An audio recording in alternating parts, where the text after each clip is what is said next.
This person before us right now, this smiling face, bearded, you might say to yourself, a bit crazed looking, I would say, properly groomed, and looks better than I've ever seen him. Spencer Hall is an exceptional broadcaster, shut down Fullcast, DNF. He's an expert on many things, from racing to music to college football to America's history. He knows a lot about a lot, and also, he's a really good person, and he's got an annual charity bowl that I want to tell you about before we get him out of here. But we will start with the fact that the mercenary quarterback of the champion Georgia Bulldogs, who steamrolled and took the sport from Nick Saban, has not yet graduated from Georgia, despite the fact that he's been there since 1942.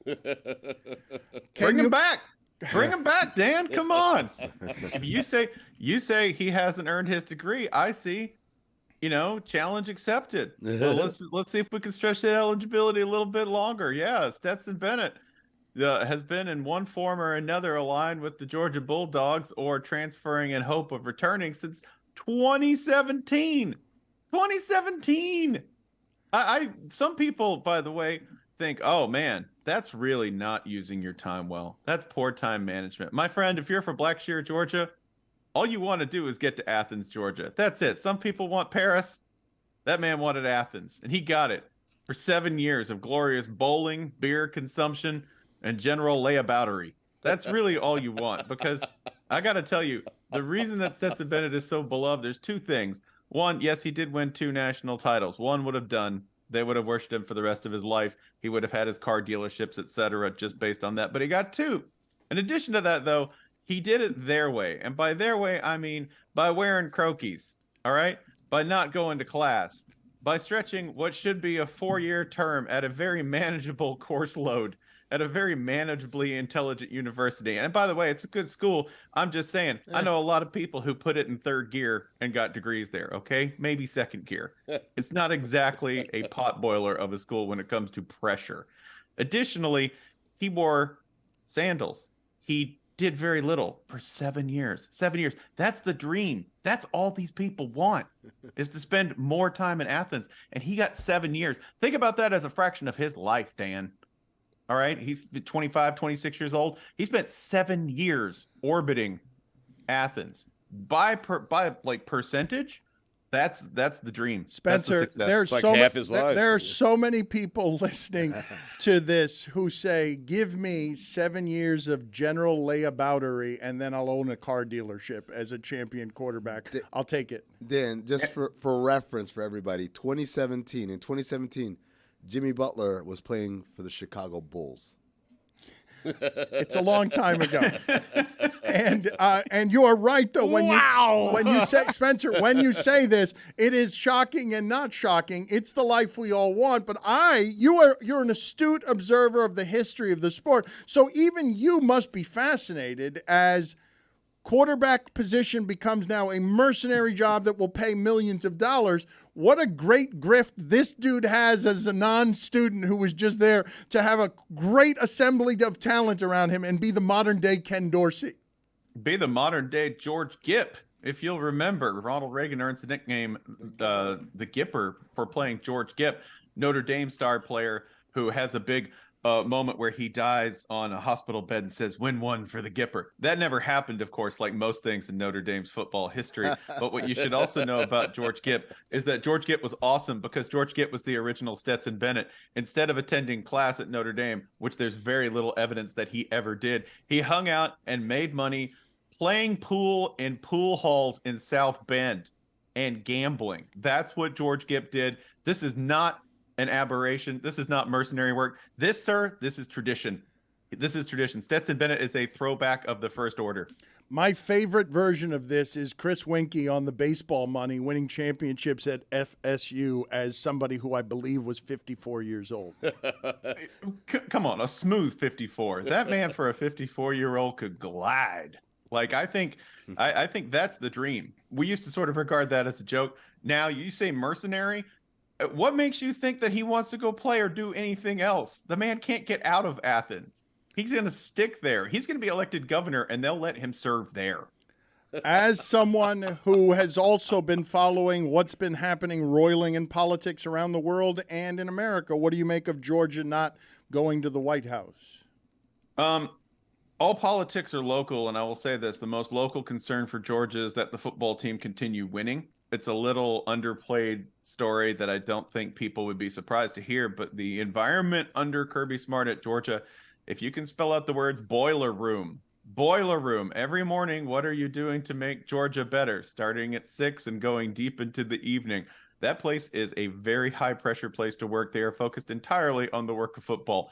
To ascribe any political motivations to a football coach not having to go somewhere that's not football related, I think that'd be silly. I mean, I would, of course, buy it if that's what you were trying to sell me. If you're like, the governor of Georgia called and told them to do it. No, I think the way things work in Georgia right now is that Kirby would tell the governor that they're not going and that they're cool with it, because it means Kirby can watch more film and recruit. That's it. It's logistically a nightmare to get everyone to Washington and back. And as someone who doesn't like DC much myself, I'm fine. If you're like, oh yeah, we're not going to Washington DC, like, oh, cool. You would agree the only way to wrestle Alabama away, the football championship away from Alabama, is to be more about the big business of football than even Alabama, correct? 100%, Dan. This is like Kirby Smart is very much on some I'm going to continue to beat up my dad business right now. Once was not enough. He's just going to drop the hammer. He's just going to put the accelerator to the floor. And like the only thing I see stopping Georgia at this point is burnout. That's really it. And I just say that because it's very hard for anyone to maintain this pace. You say, well, Nick Saban maintained this pace for, the better part of 15, 20 years across 2 different programs. That is true. However, they don't make many of him. And you say, well, they don't make many of Kirby Smarts. Yeah, but everybody runs a little differently. And if I had to bet on regression to the mean, I would say that, Georgia's reign might be more intense and more total, but shorter, just because that's one person. People are not a renewable resource. You do use yourself up and you do burn out. That would be my one bet. If you go like, well, how does this all, collapse in the end? Is it scandal? People love that. People love when programs collapse in scandal. I'm holding up the U right now. If we could do that for you. But I don't think that's how Georgia's going to go. I think this one kind of eventually fizzles out because they are going so hard and because that is such a difficult and high pressure environment for everyone to work in. If you want more racing, DNF with Jessica is something that I urge you to find wherever it is you get your podcast. If you want more college football, shut down Fullcast After Dark when college football returns as part of the Le Batard and Friends Network. I want to talk ACC realignment with you, but I also, with Amin here, just want to talk to you about the marvel that is the loaf of bread that the Denver Nuggets have at center, who baby. is, baby. I think a lot of people in the country last night, because Warriors-Lakers did monster numbers, and now that LeBron is going on, LeBron's not the favorite here. There's a reason Denver's the favorite. They're at home, and also they got this giant guy who plays basketball different than anyone else plays it. Stugotz's wife simply refuses to believe that Jokic is the best player in basketball. She doesn't believe it. She said that guy could barely jump. He's not athletic. How is he the best player in the NBA? I'm like, he is. Yeah, I'm with her. I say this as somebody who's like, that's the best player in the NBA, but I'm also with her. I think you have to put your feet in 2 buckets at once here. You have to say, that's the best player in the NBA. And sometimes you watch it and go, yeah, I have no idea how that all worked. None. Like he took the ball, by the way, after he didn't do the initial strip, but he got the ball back from LeBron on a turnover last night. And it just looked like me. It just looked like a dude right, sort of slapping the ball around. And you go, well, I could do that. No, you couldn't. Because he is the most ungraceful looking, graceful player. He is the most ineffective looking dude. He's just a big old truck, man. That's just like America should embrace the big old Serbian truck because we are the nation of the F-150. And what, if anything, is Jokic, if not a gigantic F-150 rolling down the court, just gets business done. Like, what is a more Jokic way to end the game last night than getting crucial free throws? How did you dominate late? I got some crucial No, but it's not throws. just that. It's the three where Anthony Davis is walking off being like, what the hell was that? That's ridiculous. But that's not even the most impressive part to me. To me, it's just going into Anthony Davis, all elbows and knees and everything else right in the middle. And hey, tapped it with his right hip and it went in the basket because he knows how to do that. Why and how does he know how to do that? That's not the most impressive part. The most impressive part is when Stetson Bennett was a freshman at UGA. Yusuf Nurkic was the starting center for the Nuggets. Jokic was playing power forward. That's the most impressive part. There's no way to explain what it is we're witnessing at the center of the Denver phenomenon, correct? And how many people discovered it just last night? I hope they're just as baffled for the rest of the playoffs, for the remainder of the season and further, because he's a joy to watch. He does unbelievable things, and all in a frame where you go, I've seen that guy, and he works at Lowe's. What are you doing with the Charity Bowl? Explain to people the Charity Bowl before you get out of here, because you're someone whose heart is in the right place, trying to do the right things for the right people. I would certainly hope so. The EDSPS Charity Bowl. This is our community's annual fundraiser for New American Pathways. It's a refugee service organization here in Atlanta, Georgia, one of the largest refugee resettlement sites in the nation. We raise money to make their journey as new Americans a little bit easier. We actually have our own empowerment fund. That's how long we've been doing this. We've raised millions of dollars at this point. We'd like to raise some more. We need your help. So go to edsbscharitybowl.com, and typically we take donations in the form of a spiteful score. For instance, if one were a Miami fan, you could give $14.12 to celebrate your triple overtime win over the University of Virginia. That's right, 14-12 as the total of an actual college football game. That donation itself is perfectly acceptable. Or you could go ahead and give $20.17 if you're a Georgia fan to celebrate the year that Stetson Bennett began his decade-long reign in Athens. Who knows? Maybe more. You can do that, or you can text Charity Bowl 23 to 91999. We count them all. We usually align them by school. Right now, I believe that Michigan is back in the lead. They usually tend to win this thing, but I think Florida's top 5. So. All right, Spencer, I'm going to get you out of here on this note, but our audience consistently surprises us in this realm. So I will tell the audience again, it is edsbscharitybowl.com, or yes, if you want it easier, text the words Charity Bowl 23 to the number 91999. Thank you, sir. We'll talk ACC realignment next time. Thanks, Sean. Appreciate it.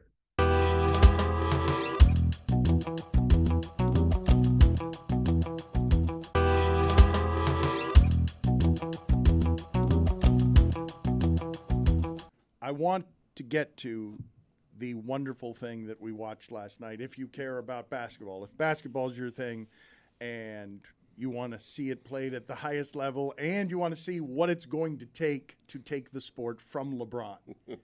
It's 20 years of MVP votes for this guy, and he's got a monster at his side who, when he's healthy, looks like someone who's pretty unstoppable, but not as unstoppable as the guy that Denver has. He had 40 last night, Anthony Davis. Yeah, okay, fine. And look, maybe Anthony Davis can conquer Embiid. But those two teams are doing something very different than what Boston and Miami are doing. And Miami doesn't have one of those. Miami's got a 6'6" Will guy, and Boston's got a silky smooth 51 in Game 7 guy. But the teams in the East do not have what those monsters are in the middle out west, nor do they have as beautiful a basketball as what we were watching last night. Here's LeBron chasing down, and here's Jokic somehow being clumsy, but also unbelievable and graceful. Well, I think if the Heat find themselves in the finals, I do think Miami has one of those. He just so happens to be at least 4 inches shorter and giving up about 100 pounds to Jokic and about 40 pounds to Anthony Davis. Well, here's the deal. First of all, what Jokic did last night was, as you mentioned, Dan, introduce himself probably to America. With what he always does. What he did in the first quarter. What he did in the first quarter, especially for an Eastern time zone audience that probably went to bed by halftime. And probably introduce himself to Mark Jackson as well.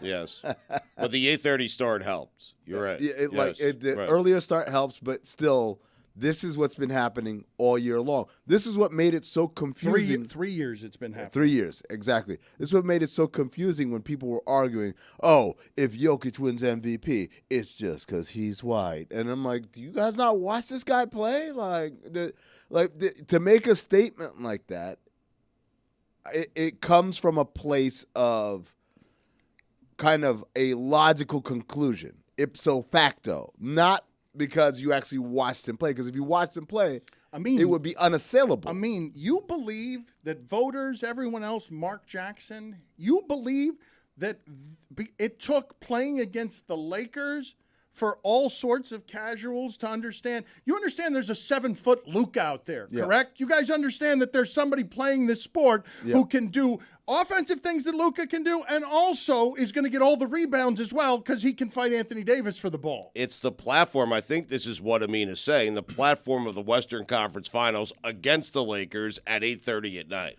Like a whole bunch of people were introduced to that team and that player last night. Not during a pandemic. Correct. That's the other part, because they did this. Ironically, he's done this before. An 8:30 start against the Lakers in the Western Conference Finals, but he did it in the bubble. Right. And people were dismissive of the bubble, and the bubble didn't get good ratings, so we can assume that means a lot of people didn't watch it.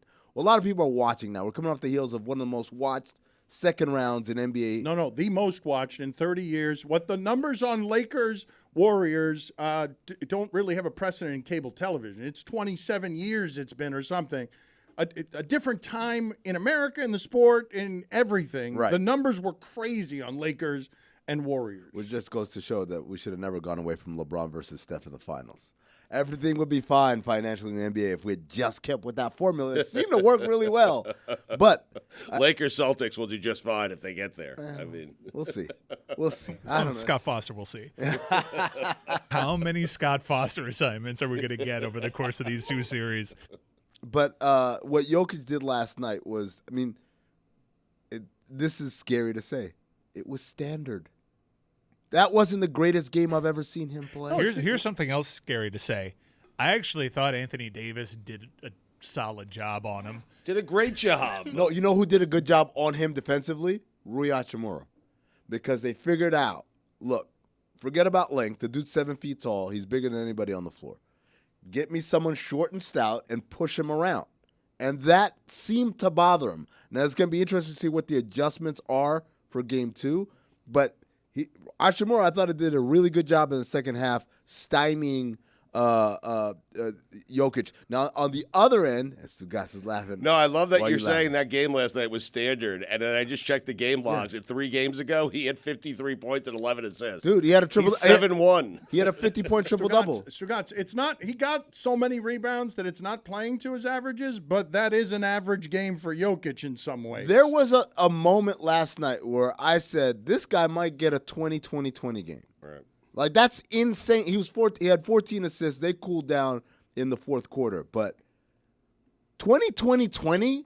That doesn't even make sense. That's not even in video game land does that work. In the last series that team played, he averaged a triple-double in games 3 and 4, and they lost both of them. Yeah, and that highlights, I think, some of the issues with Denver, which, again, reared its head last night. Their bench is awful. It's Bruce Brown, and All right, that's I was it. gonna. Come on. Mike likes Yeah. Bruce Brown. Everyone should like Bruce Brown, who's taught himself how to be a backup point guard in this league, and the improvements that Bruce Brown has made year over year since entering it, since coming over to the pros from the University of Miami, has been incredible. There it is, right. I don't think he taught himself that. He had no choice. I mean, He's become a hell of a pro, and while everyone was fixated on Anthony Davis matching up with Jokic, I was pathetic. just pointing to the TV, showing my wife, look, pathetic. Lonnie Walker, look, Bruce Brown, they're going at it. You're pathetic. Also last night, his wife, Mike's wife, caught him. I couldn't believe it. She caught me on the hub. What? Yes. Yeah. Big smile on my face in bed, ear to ear. I was watching and experiencing the hub. The Boston Sports Hub. A lot of late nights before I go to bed. Everyone was dead quiet. I was like, Mike, are you? I can't go to sleep without visiting the Hub. Now, here's the funny part. He was still pulling it, though. I crank it. Is that the funniest part? That is I the crank funniest it. part. I crank it all the way up Mike Ryan to the Hub. in a dark room. Nighttime in a dark room. Dark room with The glow of my phone all over my face, Dan. The only light source in the room. Yeah. And what was being said on the Hub? Was it just fear of Petey Jimmy? in Gloucester. Oh. It was just fear of Jimmy is all you were listening to late at night in bed? We go to Sully in Springfield. How do you think we're going to match up with Bam? we got to saw Time Lord. We got to saw Time Lord. They're going to go with two bigs. How dare they go with two bigs? Are we +8 today? Are we +8? The number keeps going up. Miami is a bigger. We laughed about Miami being a 3% chance to win the series, Watch basketball. and more money is coming in on the Celtics. More money. They're even a bigger favorite than they were yesterday. I do love the cognitive dissonance between last night, which was like a surgeon with a scalpel precisely cutting, and then tonight's going to be two guys with rocks bashing each other in the face. It's going to be That's how we do it's going to be surgery. medicine before anesthesia. How do we put you to sleep? We're going to knock you over the head with a club. Oh, I can't wait. Knock him out. Oh, God, who's going to step up today? Are we getting a Duncan game? Probably not. I don't want to talk about Duncan Robinson. I want to talk about the Spurs somehow being able to get Duncan and Robinson, and now Victor. a total extraterrestrial. To the victor goes the spoils. I know, but listen, it feels fixed. This is why fans feel like the NBA is rigged. It's like, how many times can Popovich fall into this kind of player? A generational type player. And now Popovich and the Spurs, who I didn't like it when they were relevant the first time around, they were boring. And now they're going to be relevant again for the next 2 decades because of this guy. They had a 14% chance of winning that last night. I felt crushed for Ben Wallace and everything Pistons related. Ben Wallace was pissed off. Hey, Stugotz. Welcome to the Illuminati. Open that third eye up, boys. We got a little bit of a basketball Illuminati situation going. A lot of people are saying rigged. A lot of people are going to love next week's episode. This week, we went with the agenda. There was too many things happening. Guys getting fired. John Morant doing John Morant things. We just didn't have time. But next week, we're going to go deep dive into this lottery. You know, if you know us, we've done a lot of work. But feel in this free space. to tease. Instead of teasing, give us information. I'll give you. Instead of saying, hey, you could learn what I think about this a week from now if you check out another podcast. Please stop embargoing your valuable thoughts. Thank you. I'm sorry. I'm just trying to keep the thing fresh. I know what Stugotz is The getting story at. today, though. I know what Stugotz is getting at. And Stugotz, you won't have to worry about it.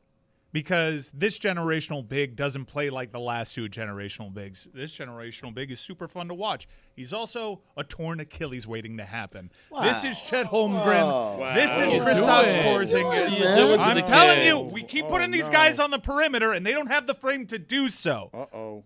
This is the superstar, like Zion is presently, that is going to get hurt, and they're going to do the load management thing, and by the time he's actually recovered from everything, he's going to force his way out of a small market. Guys, this is the NBA today. It is the most predictable thing. So while you're worried about Pop getting back to the NBA Finals, I'm just waiting for that Achilles to snap. I mean, he is really ruining what any franchise in the history of basketball wants that possibility. Yeah. Yeah, and I don't understand what you're doing. Isn't that every player? Isn't every player a torn Achilles away? Some are more probable than others. You could see it with Chet Holmgren. We saw it during Summer League. You can see it with Wembanyama. He didn't tear his Achilles, like an Achilles No, tear. but he broke his foot. They're too big to be playing that type of game right now. Their frames don't support it. This guy's got a size 20 boot. So you want him to be George Mikan underneath the basket? No, what do you want him to do? No, I'm saying, but that kept players healthier. It kept. Maybe you can build on this frame and do but, what so, Giannis yeah, did. it's done wonders for Joel Embiid. Embiid's always hurt. That's my point. He plays down there, Yeah. and he's hurt all the time. No, he plays but like a he likes big. to mix it up on the a outside, and he's couple got an injury history entering the league. Well, imagine that. Having an injury history has something to do with it. Well, I guess let's let Victor Wembanyama get hurt right now. I so he don't can have believe. history. I don't believe that the conversation after that happened should be about he's going to get hurt. Yeah, It's maybe. ridiculous. He is.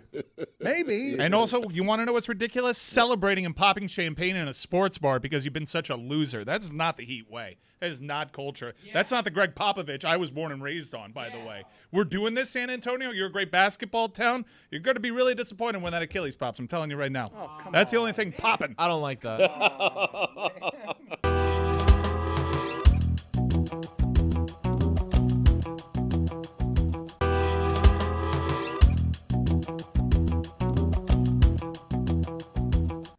What an interesting combination of sports fandoms we're bringing to you now. These two human beings, that is the sinister laugh of Shea Serrano. He is working with that coward Mike Schur, who cannot watch his Celtics play basketball, is scared of the Miami Heat, and hasn't appeared here for 2 days because he's afraid of the Miami Heat. He has reemerged to maybe kind of promote a show they're doing together, but the writer's strike might prohibit them from actually promoting that show. So instead of making fun of the cowardice of Mike Schur, we will begin with Spurs fan Shea Serrano. Mike Ryan, why don't you go ahead and on Shea Serrano's big day today? The Spurs are bad for a year at a time, and then they get the monster guy. Correct me if I'm wrong. You and Jeremy were talking about the Spurs would have won the first pick, the second pick, the third pick. They would have won all of the lottery ball picks last night because everything was rigged in their favor. And Mike Ryan has just gotten done, Shea, on this big day for you as a Spurs fan, saying that for sure, to the spoiled goes the victor. He's going to physically break. Yeah. Way too big to be playing on the outside. He's a Chet Holmgren waiting to happen. So congratulations on going counterculture, because honestly, I would readily admit that the San Antonio Spurs have an argument to be the most marquee franchise of the NBA in the 21st century. And what I saw last night in San Antonio and around the Alamo was disgusting. A celebration of tanking goes against everything I've learned to believe about that franchise. Certainly something I could never do. Root for a loss so I could have a chance at a generational talent like that, all just to be disappointed when he inevitably holds out and goes on a load management program, signs a supermax, gets your hopes up, and then will play 50% of the games like Zion Not Williamson. appropriate today. How not, dare not you? appropriate. Wrong for him to do this to you today. Are you allowed to cuss on this show? Yeah. All right. Well, first, thank you. Second, there's no way I'm going to sit here and take serious a guy in a camouflage hat. That's just not, I'm sorry. You're in kind of in a green camo cap, and mine says nice hat. It's not camo. Mine says 305, and the 5 has a little flame on it, like the Heat logo, because my team is in the playoff. Yeah. A celebration of winning. Also, Shea, you Yeah. don't listen to the show enough. You don't listen to the show enough to know this, but Mike is doing a thing here because heading into the play-in tournament, I'm familiar. Yeah. Okay, I just wanted to make sure you Yeah. understood what was going on. No, I like to say any chance I can. I like to tell Mike to f off via That's text, if I see him at the grocery store, at a funeral for a loved one.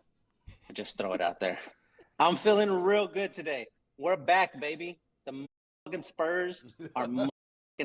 Can you believe it? Can you believe it? I've actually been told we can't curse anymore. You can't curse quite that much, okay? All right, I'm done. I used them all. I used them all. Move too much. What would you be telling right now, Shea, a Spurs fan, he is very passionate about this. That is every franchise in the world wants what he got yesterday.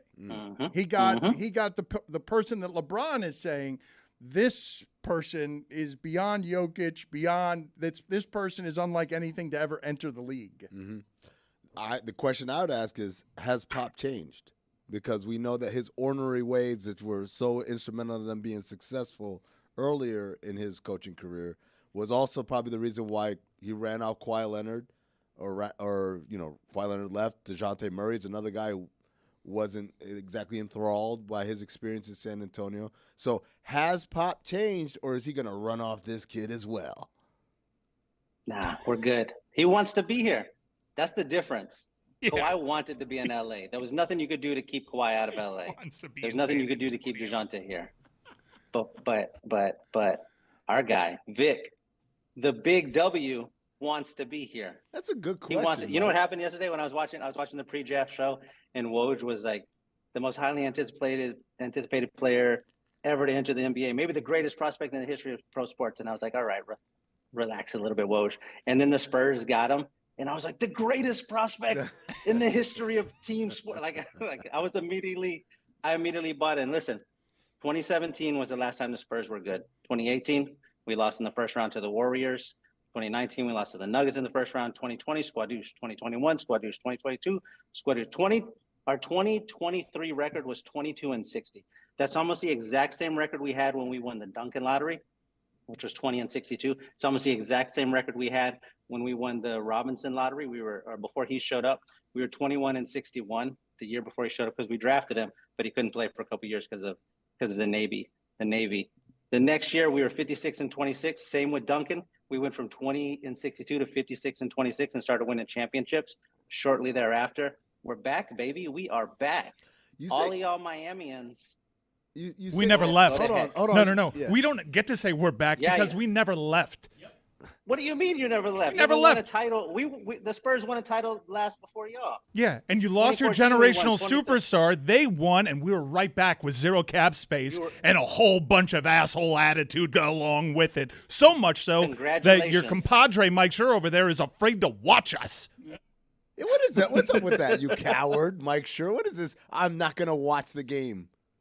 Let me tell you something. You guys have been saying this for days now. You've been talking about how I'm a coward because I won't watch the games. This isn't a revelation. I told you this months ago that I'm too scared to watch the game. You're not like making a point. You're not scoring points on me. I told you so long ago that I'm too scared to watch the games. What point do you think you're making? I don't understand how you think you're dunking on me by saying this. Like, I admitted this. You're always like, oh, we're living in his head rent free. Yes, I told you that. I told you that in December that you live in my head rent free.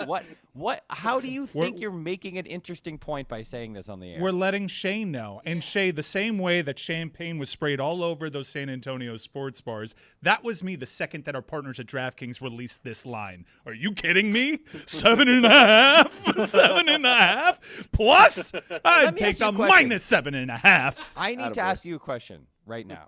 I don't watch Heat games because I care, and Celtics games because I care too much.